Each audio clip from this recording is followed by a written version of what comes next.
আসসালামু আলাইকুম দিনী ভাই ও বোন।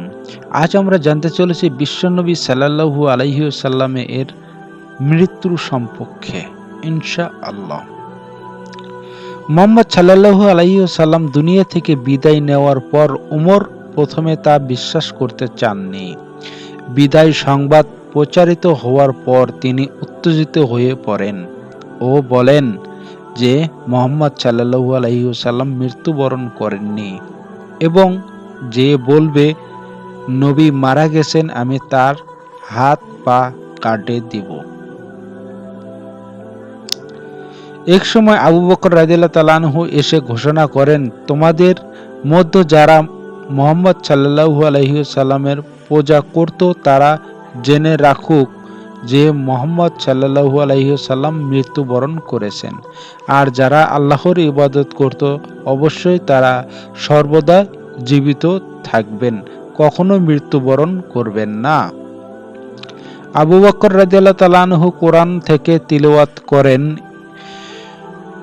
মুহাম্মদ সাল্লাল্লাহু আলাইহি সাল্লাম একজন রাসূল ছাড়া আর কিছু নন, তার পূর্বে সকল রাসূল গত হয়েছেন, সুতরাং তিনি যদি মারা যান বা নিহত হন তবে কি তোমরা পিঠ ফিরিয়ে পিছু হটবে?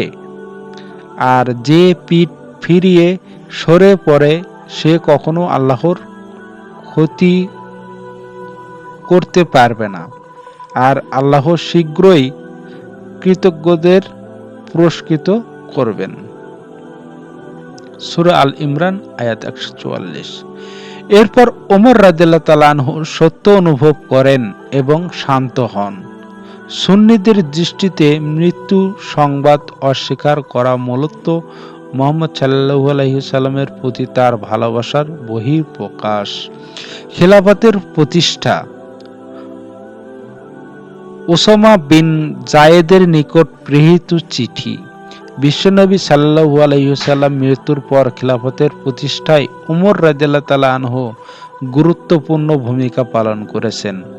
মুহাম্মদ সাল্লাল্লাহু আলাইহি ওয়াসাল্লাম এর দাফনের প্রস্তুতি চলার সময় কিছু মুসলিম শহরে উপকণ্ঠে সাকিফা নামক স্থানে তার উত্তরসূরির বিষয়ে আলোচনায় বসে।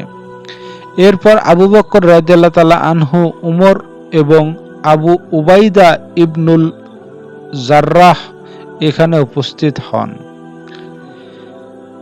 এ সময় আনসারদের মধ্য থেকে দাবি উঠে যে উত্তরসূরি আনসারদের মধ্য থেকে নির্বাচিত করতে হবে। উমর রাদিয়াল্লাহু তাআলা আনহু এই দাবি প্রত্যাখ্যান করে বলেন যে উত্তরাধিকার মুহাজিরদের মধ্য থেকে হতে হবে।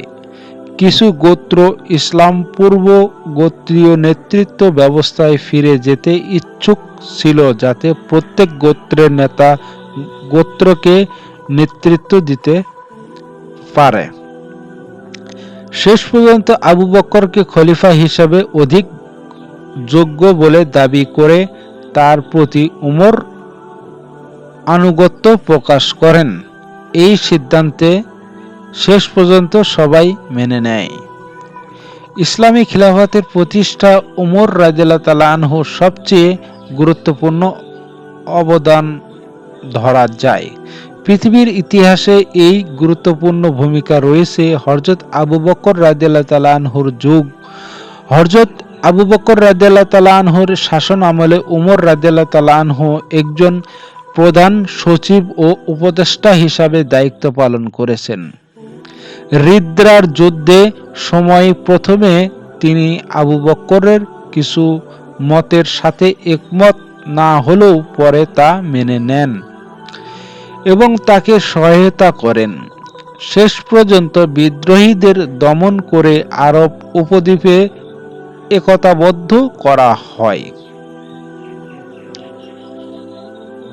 ইয়ামামার যুদ্ধে অনেক হাফিজ শহীদ হলে উমর রাদিয়াল্লাহু তাআলা আনহু কোরআন গ্রন্থাগারের সংকলনের জন্য আবু বকরের কাছে আবেদন জানান। আবু বকর রাদিয়াল্লাহু তাআলা আনহু প্রথমে তাতে রাজি না থাকলেও পরে সম্মত হন এর ফলে কোরআনের গ্রন্থাগারে সংকলিত হয়।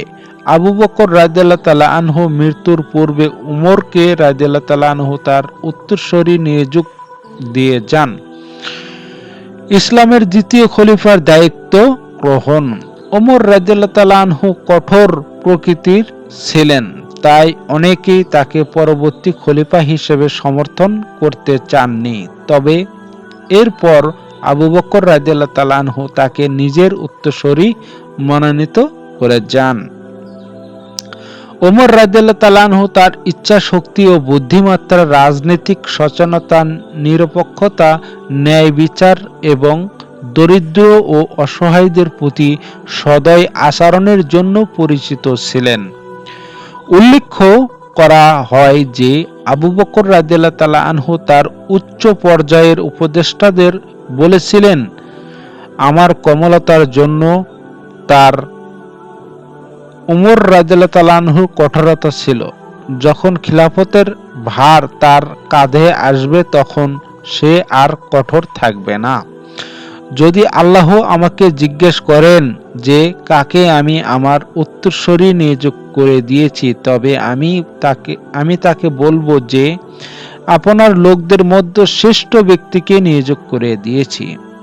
উত্তরসূরি হিসাবে উমরের ক্ষমতা ও সক্ষমতা সম্পর্কে আবু বকর রাদিয়াল্লাহু তাআলা আনহু অবগত ছিলেন। ওমর রাদিয়াল্লাহু তাআলা আনহু সম্পর্কে বিবাদবিহীনভাবে ক্ষমতা গ্রহণ করেছিলেন। মৃত্যুর পূর্বে আবু বকর রাদিয়াল্লাহু তাআলা আনহু ওমর রাদিয়াল্লাহু তাআলা আনহুকে ডেকে তার ওসিয়ত লিখে বলে যান। তিনি উমরকে নিজের উত্তরসূরি ঘোষণা করে যান। ওসিয়তনামায় উমরকে ইরাক ও সিরিয়া জয়ের অভিযান চালু রাখার নির্দেশনা দেওয়া হয়।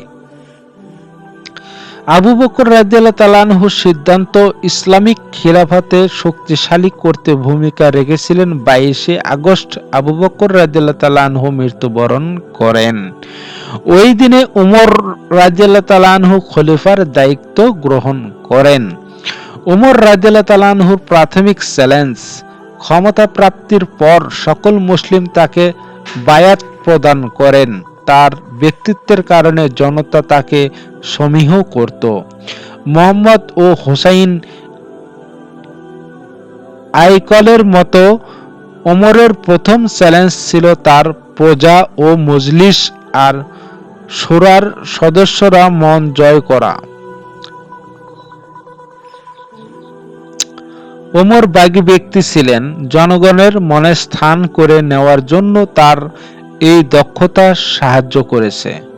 শাসক হিসেবে উমর রাদিয়াল্লাহু তাআলা আনহু দরিদ্র ও সুবিধাবঞ্চিত মানুষদের কল্যাণের জন্য কাজ করেছেন।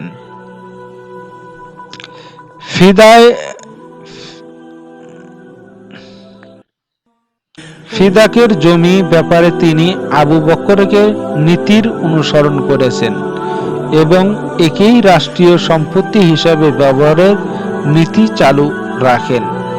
রিদ্রা যুদ্ধে কয়েক হাজার বিদ্রোহী ধর্মত্যাগীকে দাস হিসাবে বন্দী করা হয়েছিল। উমর রাদিয়াল্লাহু তাআলা আনহু এ সকল বন্দীদেরকে সাধারণ ক্ষমা ঘোষণা করেন এবং তাদের মুক্তির নির্দেশন দেন। এই ঘোষণা বেদুইন গোত্রগুলোর কাছে উমরের জনপ্রিয়তা বৃদ্ধি করেছিল।